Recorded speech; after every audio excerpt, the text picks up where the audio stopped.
Hello everyone, welcome back to my YouTube channel Poppy's Creation. Friends, কি খবৰ আপোনালোকৰ আশা কৰিছো সকলোৱে ভালে আছে আপোনালোকৰ দোৱাত আশীৰ্বাদত আমিও ভালে আছো। আজি আপোনালোকৰ বাবে লৈ আহিছো আপোনালোকে বিচৰা ভিডিও এটা।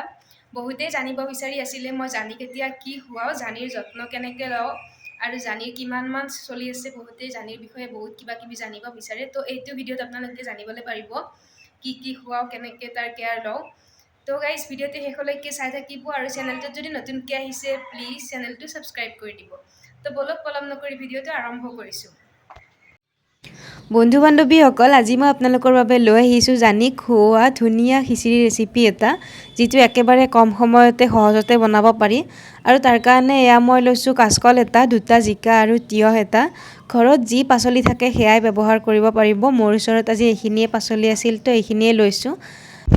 ঘৰত যি পাচলি থাকে সেয়াই ব্যৱহাৰ কৰোঁ। লগতে এইফালে এয়া মই ৰাতিয়ে মুগমাহ তিয়াই ৰাখিছিলোঁ আৰু এইখিনি ধুনীয়াকৈ সিজি উঠিছে আৰু দেখিছে একেবাৰে কমকৈ থৈছিলোঁ। এইফালে এটা ডাঙৰ বাটিত মই পানী লৈছোঁ। ইয়াতে চাউল দাইলখিনি তিয়াই থ'ম খিচিৰি বনোৱাৰ কাৰণে। এয়া মই লৈছোঁ মুগৰ দাইল অলপমান, এয়া দেখিছে একেবাৰে কমকৈ। একে জোখমতে মই লৈছোঁ মচুৰ দাইল আৰু সম্পূৰ্ণ এক ঢাকন মই এয়া লৈছোঁ জহা চাউল। আৰু এতিয়া এইখিনি সিজিবলৈ দিম মোৰ পাচলিখিনি কাটি লোৱা হোৱালৈকে। লগতে এইফালে মই এক ঢাকন লৈছোঁ অ'টছ, আৰু অ'টছখিনি মই বেলেগ এটা বাটিত তিয়াই থ'লোঁ। এতিয়া এই আটাখিনি ধুনীয়াকৈ সিজিবলৈ দিম। এইখিনি এতিয়া ধুনীয়াকৈ সিজি থাকক, তেতিয়ালৈকে মই পাচলিখিনি কাটি লওঁ।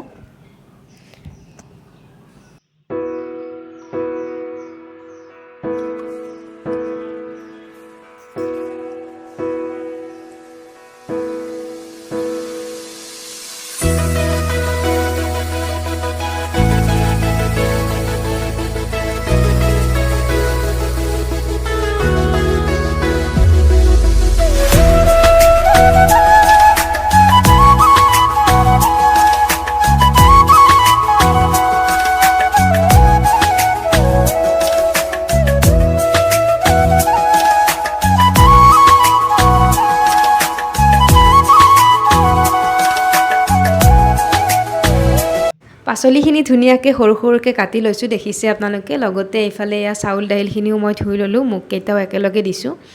আৰু এইফালে এটা নহৰুৰ বাকলি গুচাই লৈছোঁ, এইখিনি মই গোটাই ব্যৱহাৰ কৰিম। এইফালে এয়া কুকাৰ বহাই দিলোঁ, একেবাৰে ল' ফ্লেমত ৰাখিছোঁ জুইটো। এয়া কুকাৰ গৰম হ'বলৈ দিছোঁ, আৰু কুকাৰ গৰম হোৱাত মই ইয়াতে ব্যৱহাৰ কৰিম ঘি। সৰু ল'ৰা ছোৱালীৰ খাদ্যত ঘি ব্যৱহাৰ কৰিব পাৰি, একো ক্ষতি নহয়, মাত্ৰ পৰিমাণটো আপোনালোকে মন কৰিব। এয়া মই ইয়াতে দিছোঁ এচামুচ ডাঙৰ চামুচেৰে ঘি। এয়া এচামুচ ডাঙৰ চামুচেৰে ঘি দিলোঁ। এতিয়া ঘিখিনি গৰম হ'বলৈ দিম, আৰু ঘিখিনি ভালকৈ গৰম হৈ উঠাত এতিয়া মই ইয়াতে দিম গোটা নহৰুখিনি। এয়া মই নহৰুখিনি ইয়াতে দি দিলোঁ। এতিয়া নহৰুখিনি ভালকৈ গৰম হ'বলৈ দিম। গাইজ বিশ্বাস কৰক, নহৰু আৰু ঘিৰ ইমান ধুনীয়া গোন্ধ এটা ওলাইছে, আপোনালোকে বনালে গম পাব। আৰু এতিয়া নহৰু আৰু ঘি গৰম হোৱাত মই ইয়াতে দিম কাটি থোৱা পাচলিখিনি। এয়া দেখিছে নহৰু গৰম হৈ গৈছে। এতিয়া মই ইয়াতে দিছোঁ কাটি থোৱা পাচলিখিনি।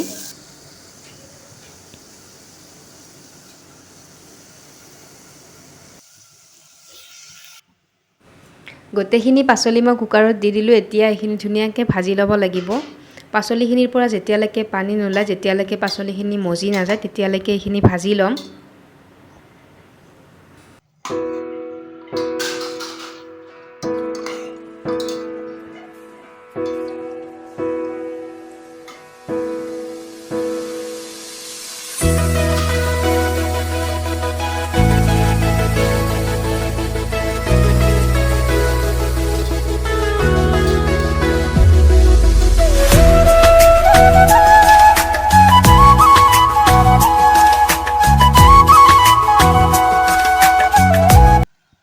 আৰু এতিয়া সম্পূৰ্ণ 5 মিনিট পাচলিখিনি ভাজি লোৱাৰ পিছত এয়া দেখিছে পাচলিখিনি অলপ অলপকৈ সিজিব ধৰিছে, লগতে পাচলিখিনিৰ পৰা ধুনীয়াকৈ পানীও ওলাইছে।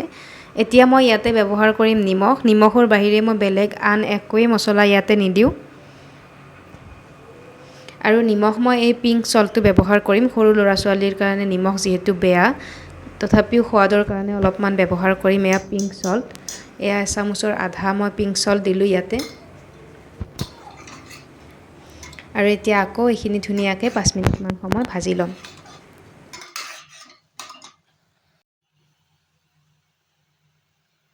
আকৌ 5 মিনিটমান এইখিনি ধুনীয়াকৈ ভাজি লোৱাৰ পিছত এয়া দেখিছেনে প্ৰায় সিজিয়ে গৈছে। এতিয়া মই ইয়াতে ধুই থোৱা মুগ চাউল দাইলখিনি দি দিলোঁ। এতিয়া এইখিনি দি আকৌ 5 মিনিট সময় ভালকৈ ভাজি ল'ম, যাতে গোটেইখিনি বস্তু ধুনীয়াকৈ লগ লাগি যায় আৰু গোটেইখিনি বস্তুতে নিমখটো লাগে। এয়া মই অ'টছখিনিও দি দিলোঁ ইয়াতে। অ'টছখিনি দি এতিয়া এইখিনি মই আকৌ 5 মিনিট সময় ভাজি ল'ম ধুনীয়াকৈ লাৰি লাৰি। জুইটো একেবাৰে ল' ফ্লেমত ৰাখি। এই ৰেচিপিটো আমাৰ শিশুসকলৰ কাৰণে খুব বেছি হেল্ডি হয়। আপোনালোকেও আপোনালোকৰ শিশুটিক এনেকৈ বনাই খুৱাওক, একো মছলা নিদিয়াকৈ।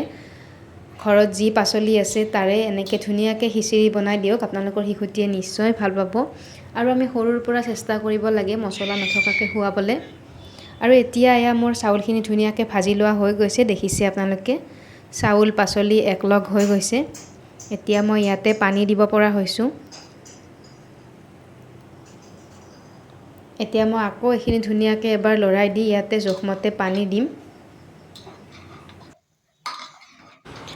আৰু এই আপোনালোকে দেখি চাগে ধৰিবই পাৰিছে খুব ধুনীয়াকৈ ভাজি লৈছোঁ মই, আৰু অলপো তলত লাগি যোৱা নাই। আচলতে ভাজোতে ভাল হ'লে খিচিৰিটো খাবও ভাল হয়। আৰু এয়া মোৰ ভাজি লোৱা হৈ গৈছে, একেবাৰে ল' ফ্লেমত ভাজিছোঁ কাৰণে অলপো তলত লগা নাই। এতিয়া মই ইয়াতে পানী দিব পৰা হৈছোঁ।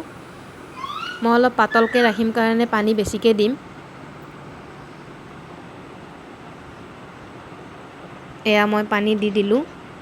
এতিয়া আকৌ লাৰি দিছোঁ, লাৰি চাই মই গোটা গোটা পাইছোঁ কাৰণে এতিয়া আকৌ অলপ পানী দিম। এয়া আৰু অলপ পানী দিলোঁ মই ইয়াতে।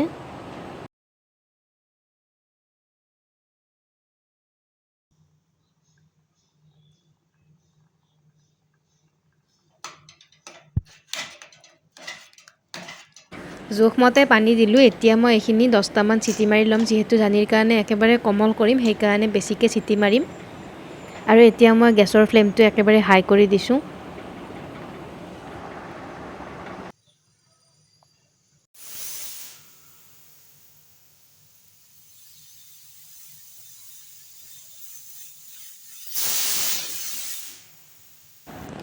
আৰু এয়া সম্পূৰ্ণ 10টা চিটি মাৰি উঠাৰ পিছত মোৰ খিচিৰি ৰেডি হৈ গ'ল। আপোনালোকক ঢাকন খুলি দেখাই আছোঁ। এয়া চাওক খুব বেছি কোমল হৈছে, লগতে অ'টছ থকাৰ বাবে ওপৰত চামনি পৰি গৈছে। এতিয়া আপোনালোকক লাৰি দেখাইছোঁ। এয়া চাওক খুব ধুনীয়া হৈছে আৰু ঘিৰ ধুনীয়া গোন্ধ এটা আহি আছে ঢাকন খোলাৰ লগে লগে। তো ফ্ৰেণ্ডছ, এনেকৈয়ে মই জানিৰ কাৰণে খিচিৰি বনালোঁ। আশা কৰিছোঁ আপোনালোকেও আপোনালোকৰ শিশুটিৰ কাৰণে বনাব আৰু কেনেকুৱা পায় কমেণ্ট কৰি জনাব বনাই উঠি।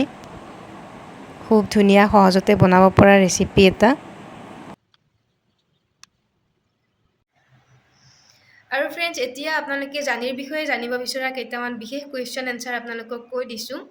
বহুতে জানিব বিচাৰে জানিৰ এতিয়া কেইমাহ চলি আছে। জানিৰ এতিয়া 8 মাহ চলি আছে, 8 মাহত সোমাইছে সি। আৰু এটা একদম বেছিকৈ অহা কুৱেশ্যন, জানিক প্ৰথম 6 মাহৰ পৰা এতিয়ালৈকে কি কি খুৱাই আছোঁ, বহুতে জানিব বিচাৰে। তাৰ ওপৰত মই ধুনীয়া ৰেচিপি ভিডিঅ' এটা লৈ আহিম, গোটেইকেইটা বস্তু আপোনালোকক ধুনীয়াকৈ বনাই দেখুৱাম জানিক কি কি খুৱাওঁ। আৰু মই কৈ দিছোঁ জানিক প্ৰথম 6 মাহত মই ফলেৰে আৰম্ভ কৰিছোঁ। ফলৰ পিউৰি বনাই দিছিলোঁ দিনত 2বাৰকৈ, লগতে ফলৰ জুইচটো খুৱাইছিলোঁ। আৰু যেতিয়া প্ৰথম ফলৰ পিউৰি দিছিলোঁ মাত্ৰ 2 চামুচ খুৱাইছিলোঁ মই প্ৰথম অৱস্থাত। আৰু শিশুটিক কেতিয়াও জোৰ কৰি খাদ্য খুৱাব নালাগে। প্ৰথম 2 চামুচেৰে আৰম্ভ কৰিছিলোঁ, লাহে লাহে যেতিয়া তাৰ খোৱা খাদ্যৰ ওপৰত ৰুচি বাঢ়িল, যেতিয়া সি জনা হ'ল, ভোকটো বুজা হ'ল, তেতিয়া মই বঢ়াই গৈছোঁ। আৰু মই এটা ৰুটিন মতে দিওঁ, আজি যিটো টাইমত দিছোঁ অহাকালিও সেই একে টাইমতে দিব চেষ্টা কৰোঁ। এইটো খুব ইম্পৰ্টেণ্ট কথা, আমি মাকবিলাকে খুব গুৰুত্ব দিব লাগে এই কথাটোত। তেতিয়া শিশুটিৰ কি হয়, আজি যিটো টাইমত দিছোঁ অহাকালিও তাৰ সেই টাইমটোতে ভোক লগা হ'ব আৰু সেই টাইমটোত সি খাব বিচাৰিব। তেতিয়া শিশুটিয়ে কেতিয়াও নোখোৱাকৈ নাথাকে, খাব বিচাৰিব। এনেকৈ কৰিলে শিশুটিৰ ৰুচিটো কমি নাযায়, বাঢ়িবহে। আৰু এইবিলাক কথাত আমি মাকবিলাকে খুব বেছি ধ্যান দিয়া উচিত। লগতে এতিয়া মই জানিক 3 টাইমকৈ দি আছোঁ। খাদ্যৰ তালিকা বেলেগ বেলেগ হয়, চেঞ্জ কৰা দি থাকিলে শিশুটিয়ে খাব ভাল পায়, সদায় একে একে বস্তু দি থাকিলে খাব নিবিচাৰে। এনেকেই জানি কেতিয়া খুৱাই আছোঁ আৰু ৰুটিন মতে খুৱাওঁ। আপোনালোকৰ শিশুটিৰ কাৰণে ধুনীয়াকৈ ৰুটিন ফ'ল' কৰক। ৰুটিন ফ'ল' কৰাটো খুব ইম্পৰ্টেণ্ট, তেতিয়া শিশুটিয়ে কেতিয়াও নোখোৱাকৈ নাথাকে। তো গাইজ, আজিৰ ভিডিঅ'টো আছিল এইখিনিয়ে। ভিডিঅ'টো চাই কেনেকুৱা পালে কমেণ্ট কৰি জনাব, লগতে লাইক শ্বেয়াৰ কৰিবলৈ নাপাহৰিব। আৰু চেনেলটোত যদি নতুনকৈ আহিছে প্লিজ চেনেলটো ছাবস্ক্ৰাইব কৰি দিব। পুনৰ লগ পাম নতুন এটা ভিডিঅ'ৰ সৈতে। তেতিয়ালৈকে আপোনালোকে ভালে থাকক, সুস্থ থাকক। Bye bye.